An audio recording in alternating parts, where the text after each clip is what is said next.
Right now, Canada is quietly doing something historic. And it feels like we can say this almost every week. So, this week, while trust in the US is collapsing here at home and across Europe, Ottawa is rewriting the rules for how Canada defends itself.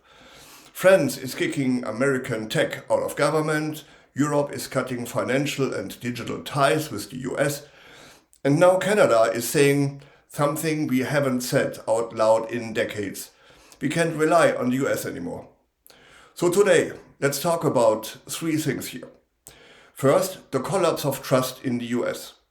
Second, Canada's $6.6 billion defense industrial reset. And third, what this all means for Canadian jobs, security and sovereignty. Because this isn't just about tanks and jets. This is about whether Canada stands on its own feet in a world that is breaking into blocs. Let's start with the not so surprising truth.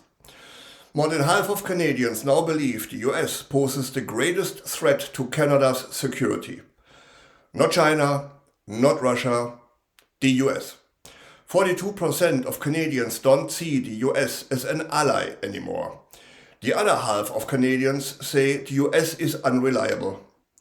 Like I said, not surprising. And we are not alone. Across Europe, trust in Washington has fallen off the cliff. Only 16% of Europeans still see the US as a true ally. In contrast, 1 in 5 now openly call the US a rival. Nearly 2/3 of my brothers and sisters in Germany rank the US directly behind Russia as a threat to the world peace. In Denmark, after threats against Greenland, 60% now see Washington as an opponent. France has gone even further. Paris is aggressively pursuing its digital sovereignty. US collaboration tools like S are being banned for its use within the French government. US payment networks and social media platforms are being replaced or sidelined. Europe is preparing for a future in which the US is no longer needed. A somewhat friendly neighbor across the pond, yeah, but not needed anymore. Think about that. That is the Trump effect. And Canada is watching all of this with great interest. This matters here because over half of Canadians trace their roots to Europe, culturally, economically and strategically. We are tied to the European continent much closer than we are tied to the US. When Europe moves, Canada feels it. And that brings us to what Ottawa is doing right now. Prime Minister Mark Carney has unveiled a $6.6 billion defense industrial strategy. Quietly ambitious, politically risky, and so long overdue. The goal is easy to express yet hard to execute.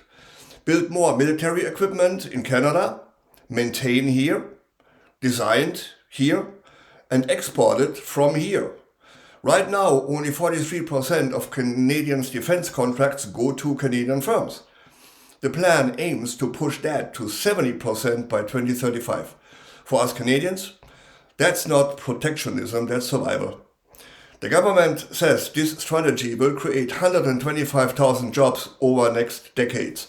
Yes, do that. Steel, aluminum, auto manufacturing, advanced aerospace, software, drones, ammunition, it's all in the plan. This is an industrial policy wearing a uniform. Exports are expected to jump to 50%. Defense spending becomes an economic stimulus, not just a cost. Now, that's brilliant. And Ottawa is redefining what a Canadian firm actually means.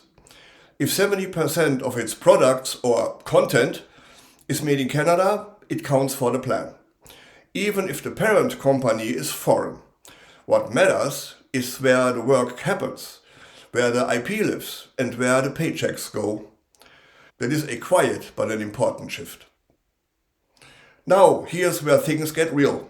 Canada has relied on American geography and power for far too long. That worked just fine until it didn't. Today, only about half of our military equipment is operational. Half. Now that's embarrassing at best. Ottawa wants that number closer to 80%.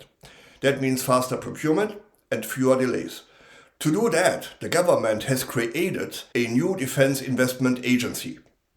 One body, one mandate, with just one door to knock on. It cuts red tape.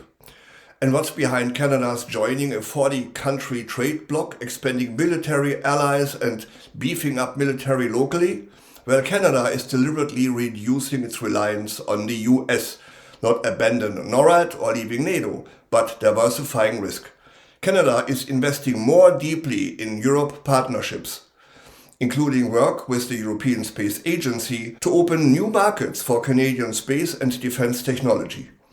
We are also pushing into the Indo-Pacific supply chains, working with Germany, South Korea, Sweden. The message is clear. Canada will still buy American, but only if it makes sense. So the US is no longer default. This also helps Canada meet the NATO commitments, a minimum of 2% GDP. And now look at the big picture. Europe is decoupling from the US, finally, digitally, strategically.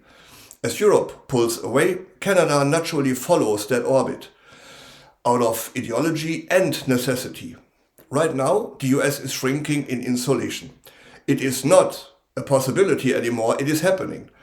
And it is getting worse every day Trump is still in office. The only question is, to what level of destruction will he bring the US? However, the opportunity for Canada is significant, but not guaranteed. Carney's defense strategy industrial plan will only work if Canadian procurement actually speeds up, if small firms aren't ignored or crushed by paperwork, if political cycles don't kill long-term investment. This isn't about buying shiny toys. It's about building capacity that lasts decades. This is where we land. Canada is waking up from a long stretch of ignorance. The world is fragmenting. Truth is eroding, and alliances are no longer automatic. Carney's defense strategy is not anti-American. No, it is pro-Canadian.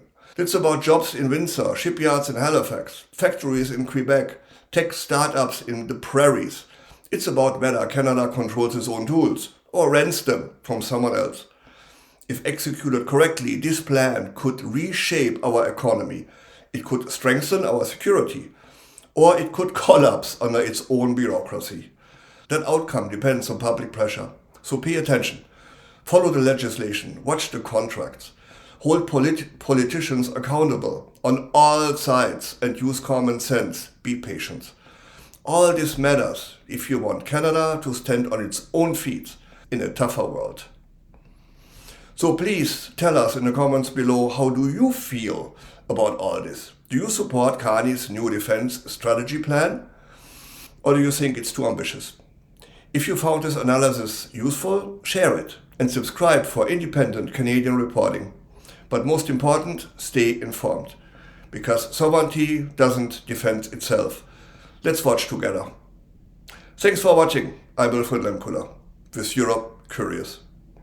See you in the next one.